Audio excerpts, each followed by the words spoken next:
Let me just thank the people of Indiana for giving us a great upset victory tonight. I know all the pundits thought we were supposed to lose, but that apparently was not what the people of Indiana concluded. I understand that Secretary Clinton thinks that this campaign is over.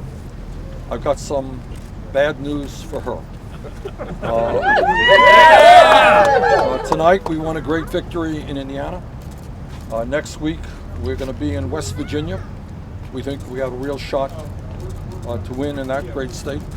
Then we're going to Kentucky and we're going to Oregon. We think we have a pretty good chance to win there as well. And then we're going to another bunch of other states, culminating in the largest state in the United States with the most delegates, and that is the state of California. And we think we have a pretty good chance to win there. And I think that as more and more delegates to the Democratic Convention take a hard look at which candidate is generating the kind of enthusiasm, excitement, voter turnout that we need to make sure that somebody like a Donald Trump does not become president, I think you're going to see more and more delegates concluding that that candidate is Bernie Sanders. And the reason for that is that the issues that we are talking about in this campaign are the issues that are on the hearts and minds of the American people. The American people are tired of working longer hours for low wages and seeing almost all new income and wealth going to the top 1%. They are tired of super PACs and a corrupt campaign finance system that allows billionaires to buy elections. They're tired of a broken criminal justice system, which enables us to have more people in jail than any other country on earth. They are worried about the future for their children. And they understand that unless we create an economy that works for all of us and not just the 1%, their kids are going to have a lower standard of living than they do, and we're going to see the end of the American dream, and we are not going to allow that to happen. And the American people understand that in this great country we can do what every other major industrialized country on earth is doing, and that is guaranteeing health care to all people as a right, and to guarantee paid family and medical leave, and by the way, to demand, when we have so much income and wealth inequality, that Donald Trump and the billionaire class start paying their fair share of taxes.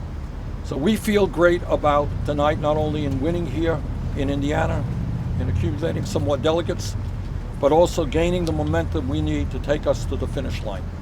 And we are, we started this campaign way behind.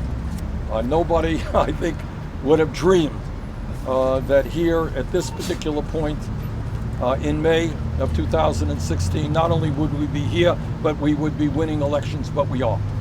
So I sense a great deal of momentum. I sense some great victories coming. And I think that while the path is narrow, and I do not deny that for a moment, I think we can pull off one of the great political upsets in the history of the United States, and in fact become the nominee for the Democratic Party. And then once we secure that position, I have absolute confidence that we are going to defeat Donald Trump in the general election. Thank you. How the change? Danny.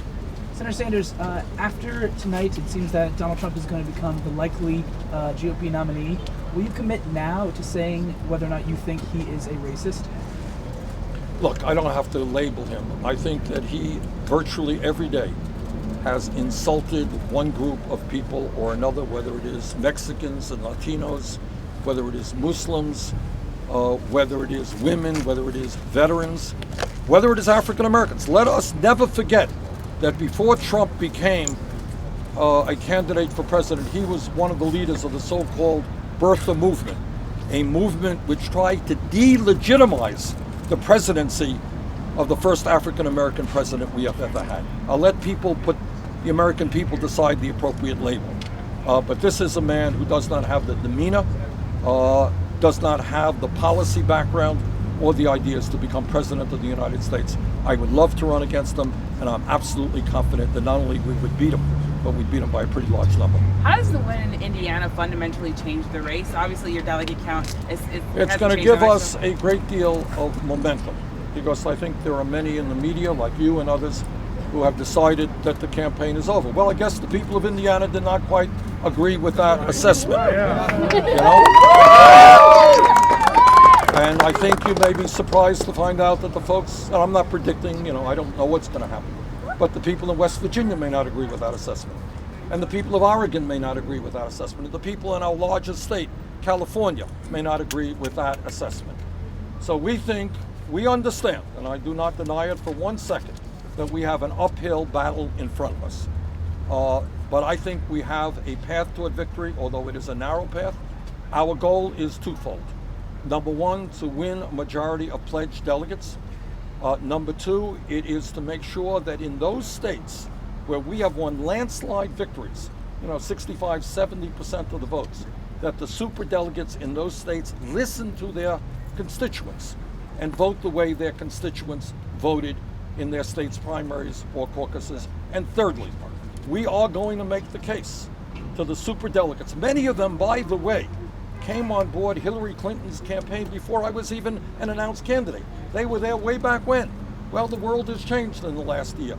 And I believe that we will be able to make the case to many of those superdelegates that what is most important is not whether Hillary Clinton or Bernie Sanders is the nominee. What is most important is that we do not allow someone like a Donald Trump to become president of the United States. And I think that according to every poll that I have seen in the last month, Bernie Sanders defeats Donald Trump in the national polls by greater margins than does Hillary Clinton, and Bernie Sanders beats Donald Trump by greater margins than Hillary Clinton in battleground state after battleground state after battleground state. In other words, I think the objective evidence is that I am the strongest candidate to prevent Trump from becoming president. Senator, have Yes, you been personally... Senator, you said yourself this week that you would have to win 65% of the remaining delegates Yes. to match Hillary Clinton and pledged Right. delegates. It's not looking like Indiana's going to be that kind of landslide. It's a start.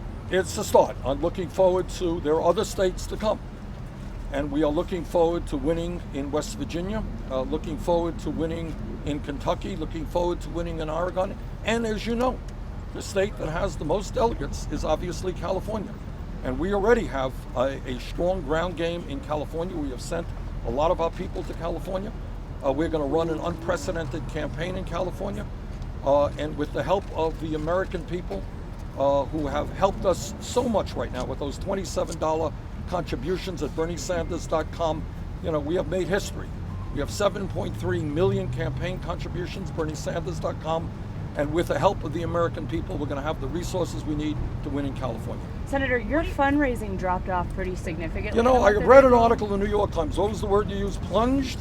How do we compare to Hillary Clinton? She ended up with a few dollars more than we did. But for you, it dropped. For Well, your you know, campaign, more than 40%. well, because we were record-breaking. The issue is, I think we raised, somebody correct me if I'm wrong, $26 million? $26 million in a month. That is a pretty good sum of money from where I come from. When we began this campaign, nobody ever dreamed probably we'd raise $26 million for the whole campaign, let alone in 1 month.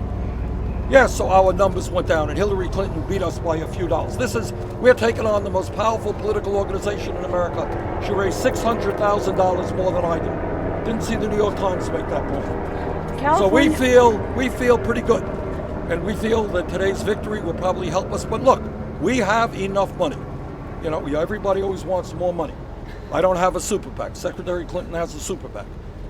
But we have enough money to run a strong and winning campaign throughout. How do you plan to Senator, maximize those resources to take you through California? Because that's a very expensive California is an outrageously expensive state in terms of media. You're right. And clearly we're not going to be spending $100 million or whatever it takes on media in California. So we have to decide the best way to allocate our resources. I think that what the focus of our campaign will be actually what it has been up to now. And that is we're going to do a whole lot of rallies. California has a lot of large and great cities. And I think what we are going to end up doing, we have brought out in this campaign up to today over 1.1 million Americans to rallies that we have held. I don't know, I could be wrong on this. I don't know that anyone has brought out more. I may be wrong about that, but that's my impression. Senator, We're going to go to California And when we go to California, you're going to see very large rallies up and down that beautiful state. Our last question, Lauren. Okay, Senator, today Donald Trump has been called a presumptive nominee. There are reports they're ramping up for the general election.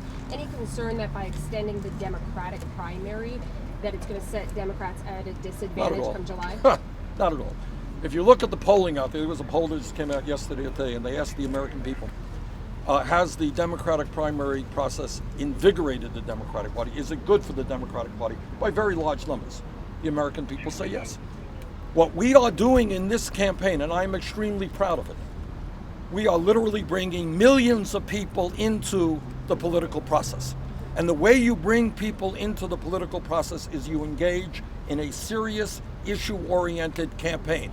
And people come out and they hear the points of view of Secretary Clinton, they hear my points of view, they get involved, and you know what? Those people then vote in the general election. So I have no doubt, zero doubt, that what we have done in this campaign, what we are doing now, and what we will do in the next 6 weeks is good for the Democratic Party, and it will result in a higher voter turnout. And let me conclude by saying this.